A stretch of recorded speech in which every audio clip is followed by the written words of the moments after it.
Today we're going to be talking about bloodborne pathogens. We're going to talk a little bit about incident reporting and also have two fairly quick videos on sun safety. So what are bloodborne pathogens? And so this is an interactive class. The quicker that Terry can answer these questions, the quicker we get done. What are bloodborne pathogens? They're pathogenic organisms present in human blood that can lead to diseases. So the primary risks that we hear about are hepatitis B, C, and then HIV. Hepatitis B, over 12 million Americans are infected. That's 1 in 20. So if you kind of think about that, most likely we know somebody personally that is infected with this. We may not, know, but they do have it. And the crazy thing, hepatitis B can survive at least 1 week in dried blood. So, if I cut myself and bleed on this counter and it dries for 1 week, it could still have some of these diseases in it.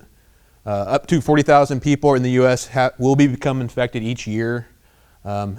50% of the infected people are unaware. A lot of times this causes liver failure, and they don't actually learn they have this disease when their liver starts giving them issues. Hepatitis C is the most chronic bloodborne infection in the U.S. So this is one you hear about in the news. A lot of celebrities, will get it, and you'll hear about it. Also, again, lead to liver disease and death. And approximately 3.2 million people in the U.S. have it. And the same thing as hepatitis B, most people don't find out they are infected with it until they start having liver issues. Then HIV, I think a lot of us learn about this in school. Estimated more than 1.1 million people are living with HIV. And of course, you're, I think, infected for life still. I think they're got some new medical prescription stuff that's doing some wonderful things, I guess. Other bloodborne diseases, so those are caused by viruses or bacteria. The common stuff you hear about are the Zika and the Ebola virus. So a lot of those can be spread through bugs. Contamination sources. So blood, what are some, we're going to go back so you guys can't read that. So what are some other bodily fluids, or how can you be infected? What are you doing? Saliva. Is it me coughing on you at all? Wow, active group today. Terry? Everything? Fecal matter? Air droplets. Levi remembers last year. Or any unfixed tissue or organ. If I get stabbed and part of my tissue is laying out and then Chad walks up and grabs it. So how do we spread a bloodborne pathogen? So what is direct contact? Touching it. So touching the blood, touching the fluid. Indirect contact, anybody? Sneezing, or if I bled on this protein shake, I hand it to Lydia, she grabs it, now she has my blood on her. So indirect. What is it? Wastewater. It would be a potentially infectious material. It wouldn't be indirect. Now, if wastewater got on this controller and then I touched it, yeah, that'd be indirect contact. Respiratory transmission. This is the nasty one, I think, is like if I cough and my droplets get into Lance's mouth or something like that, which is disgusting to think of that can actually happen. Vector-borne, anybody know what that one is? So that's like bug transmission. I got a question. No questions allowed, but go ahead, James. What if I cut my arm weeding and it's like bleeding in both arms and I can't, what do I do? So, your blood, if you are infected with one of those diseases or any other diseases. So that's what we're here to talk about. And we'll go through that too, what to do. So obviously your blood if it is infectious, you're already infected with whatever you may or may not have. It's up to Kenny or the person rendering first aid to protect themselves. So the city has an exposure control plan.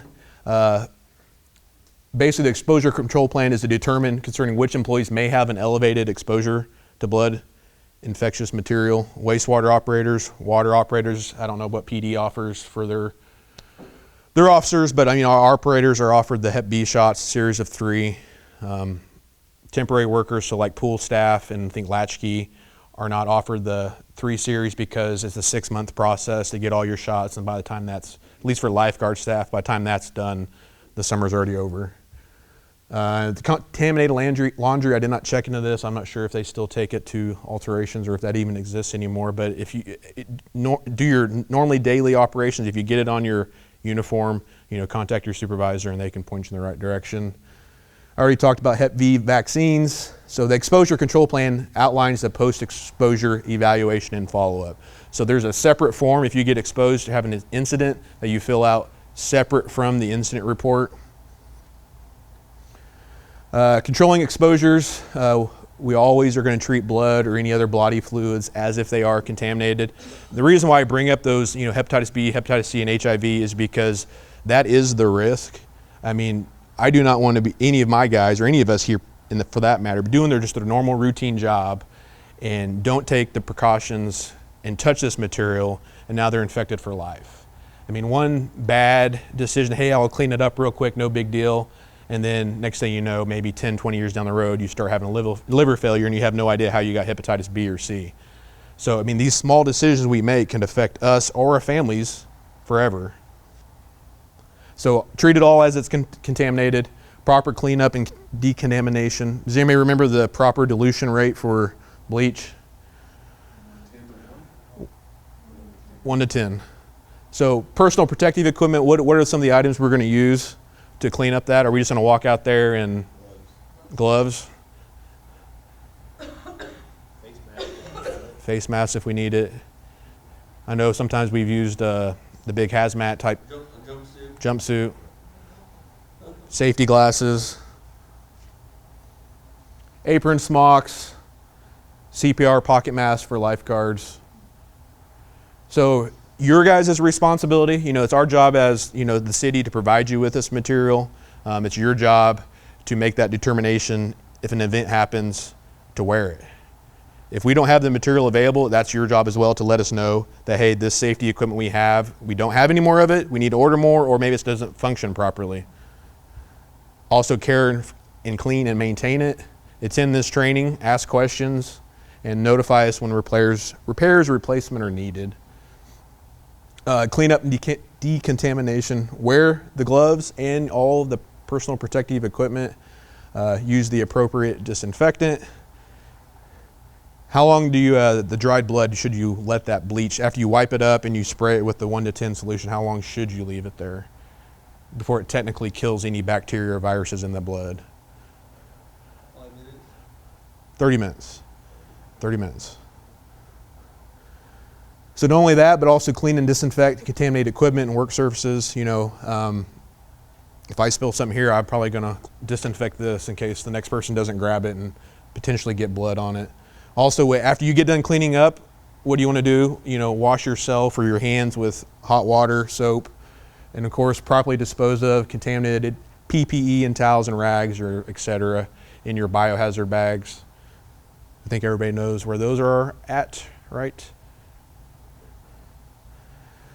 So when an exposure occurs, so what is it? What is an exposure? We can read so you guys can cheat. So that indirect, the direct, the vector-borne, those type of incidents happen. What do we always do? We always treat it as it is contaminated. So immediate actions: wash the exposed area with soap and water. If you got it in your eyes or nose, wash that area as well. Report the exposure immediately to your supervisor, who will then also notify the department head and also the city clerk's department. Fill out the exposure incident report, which remember is separate from the normal incident report, and that'll be forwarded to the city clerk's department. The city clerk will make an appointment with a healthcare facility if it is determined that testing is necessary. So like personally, if I had experience with this when I was fixing a main break, the sewer line got hit, in the efforts to fix the water main break quickly, we were basically swimming in wastewater. So, we have cuts and nicks on us. So at that time, I was sent for testing at our healthcare facility. And it's one of those things, where they tell you that you don't know if you have anything. You're waiting on tests for an entire week and you're waiting, hey, do you have any of these diseases? So it's not fun. Immediate actions. And so we're going to switch topics here a little bit. So we're going to talk about just workplace injury in general. So not just bloodborne exposure, but workplace. And I think most of us know this, but we're just going to try to hit it in your head again. So assess the situation or injury. Our goal is to treat the medical condition or the incident that happened first. Whoever's on scene makes a judgment, whether or not 911 needs to be called, or is it something just first aid and maybe we schedule a doctor's appointment.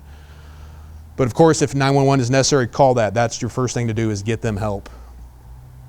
And of course, render first aid if necessary and you're properly trained.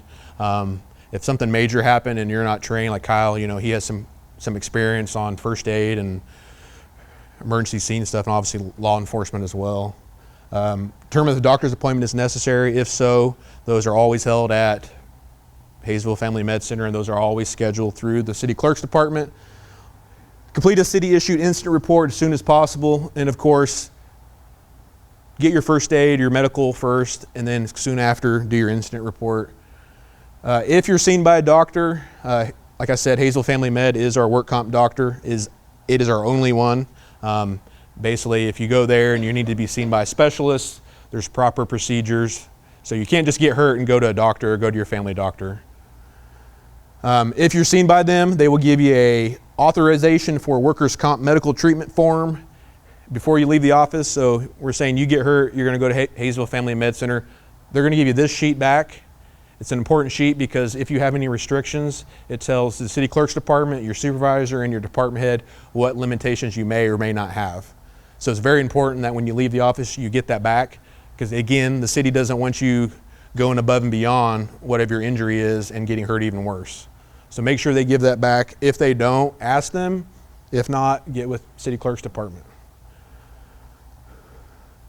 I already said that.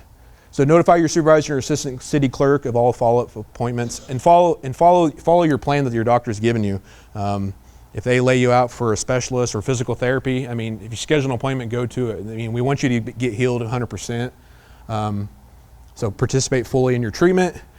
Prescriptions for all work-related injuries must be filled at Hayesville Health Mart. I'm sure I will talk about this. You guys seen this before. We kind of put this together because, we have people who work 24/7. We got on-call guys that can get called out at any time. So obviously Hayesville Family Med Center isn't open 24/7. So this little flow chart that should be hung up at every place kind of tells you about any situation we run into, where to go if you get injured on the job. And it also talks about prescriptions. So that's what the incident report looks like. So I did this one for the lifeguard people. So we're not going to go through it very quickly, or we'll go through it very quickly. Is that still only fill-outable on the computer, or is there papers? I mean, you can print the PDF and fill it out if you'd like. Okay. At least I know from our department, we'll transcribe it digitally just so there's no issues with reading it. So for this one, I'm going to be a lifeguard. You were really born in '83? Yes, sir. So how did the incident occur? You want to describe in as much detail as possible what you were doing. So I was diving in the water to save a drowning child. I slipped on the guard stand as I was jumping and fell and hit my head with blood gushing. So that's what happened. That's how I got injured.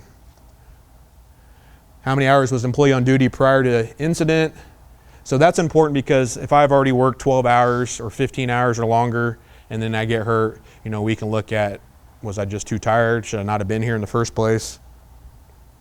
If injured, what was employee doing when injury occurred? So I was saving the child at the guard stand. So again, be as detailed as you can. Kind of the role that the safety committee, we don't see any of this information other than, what the incident was and what caused it. But that helps us kind of determine if there's maybe some extra training we need to provide, or if there's a hole in the courtroom that 5 people have fallen into repeatedly that we can know to go fix it. The substance or the object that directly caused injury, so the lifeguard stand and concrete, something like this, I might say, hey, Jill, was the lifeguard stand, did it operate fine? Did the chair break, or did the guy just slip? Of course, if you're involved in a vehicle, provide that. Describe in detail the nature and extent of the injury, indicate the part of the body. So like this one, I could have just said, hey, cut on my head, and that could have been it. So as much detail as possible. So I had a 2-inch gash on the top of my head, just above the left side of the forehead. So again, be as detailed as possible. If you have a witness to injury, put that down.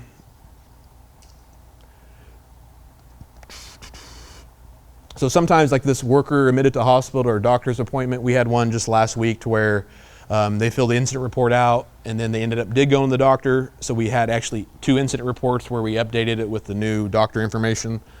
And again, you see these NAs here so that department heads know and the city clerk's office knows that one, you didn't go to the hospital. Instead of just leaving it blank, And we may assume, well, did they or did they not? Put an NA or put something there knowing that you didn't go. So I got stitches for this one. So describe in a little bit of detail what medical treatment you got. And the big one, and it can be difficult at times, what could have been done to prevent this incident from occurring. And again, the sole purpose of this is us to look at, is there a history of certain type of incidents that we need to look at, either more training or maybe just repairing something.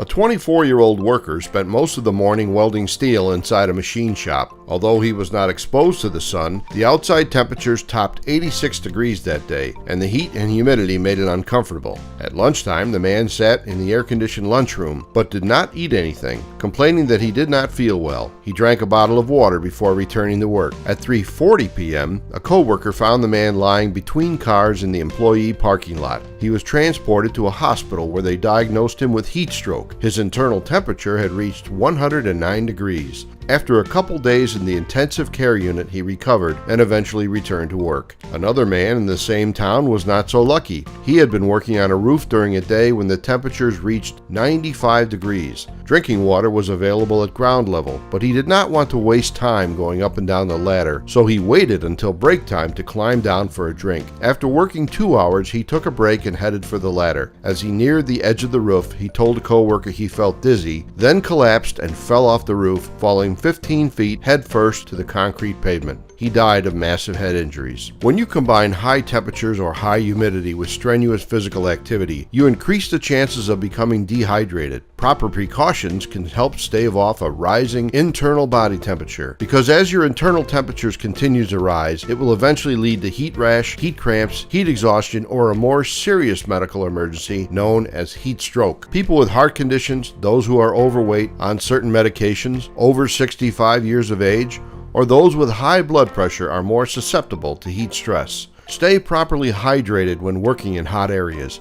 If you feel thirsty, you are not drinking enough water. To remain properly hydrated, water intake must equal water output. A thirsty feeling is your body's signal that you have already lost too much fluid. Watch for signs of dehydration, which include fatigue, flushed skin, heat intolerance, lightheadedness, and dark-colored urine. If you suspect you are dehydrated, take a break and find somewhere to cool off while you rehydrate. Use cool compresses, wet towels, or body cooling neck wraps and headbands to decrease temperature. Use high volume, low speed fans. A 2 to 3 mile per hour breeze delivers the equivalent of a 7 to 10 degree decrease in perceived temperature. The fan also breaks the moisture barrier on your skin, reducing the perceived temperature by 8 to 10 degrees. Stay safe in hot conditions. Thanks for watching, and have a safe day.